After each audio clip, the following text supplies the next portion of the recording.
guys, welcome to my vlog. For today's video, papalitan ko nga pala ng kulay itong nail extension ko kasi kagabi nairita ako, napangitan ako guys. Kaya pinilit ko siyang panggawin. Ang sakit, shit. Kaya ngayon, tatanggalin na talaga natin siya kasi ang pangit ng tignan. Oh, tignan nyo. Ito pa isa. Diba? Tatlo na to. Kaya samahan niyo ako guys. Samahan niyo akong ayusin to sa pamamagitan ng panonood niyo. And don't forget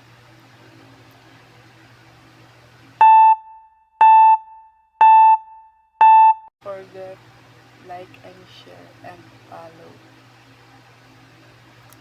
Yun lang guys. So yun, ayusin ko na nga yung mga gagamitin ko para palitan yung kulay nito. Pakita ko sa inyo mamaya yung ending kung gaano kaganda guys. So yun mga mari ko, hinanda ko na nga yung mga gagamitin ko dyan. Sa mga gusto pala magpa-nails, PM nyo lang ako mga mare. So yun, sa wakas natanggal ko na nga. So yan, pangiti-ngiti pa ako dyan. And medyo seryoso na ang mari nyo dyan sa pag-nails. Kasi nga, mahaba talaga ang processing ng pag-nails para maganda ang kalabasan at perfect. So yan, pakaway-kaway pa nga ang pakta ng pakalandi. So yan, para bonggang talaga ang pagkakadikit mamaya guys. Kaya sa mga gustong magpangyail sa akin, i-PM nyo lang ako guys. Main account, Jessie Han Pascual, or may Facebook page, Miss Ligaya. Magpapaligaya ng poso nyo. Eme!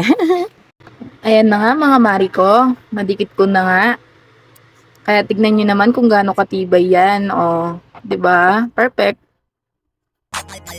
Youngster na I'm a big boss, pera nakagoma, two sprays bago lumabas, maaroma. Dama mo sa ora, malakas, walang boka. Bolen ako kahit walang bola. Yung pananamit na pakayabang sobra. Talagang sa'yo na lang di makaporma. Kahit ano pa yung suot ng mga bling. Sa mata ko makinang ka pa rin, kaya nakasa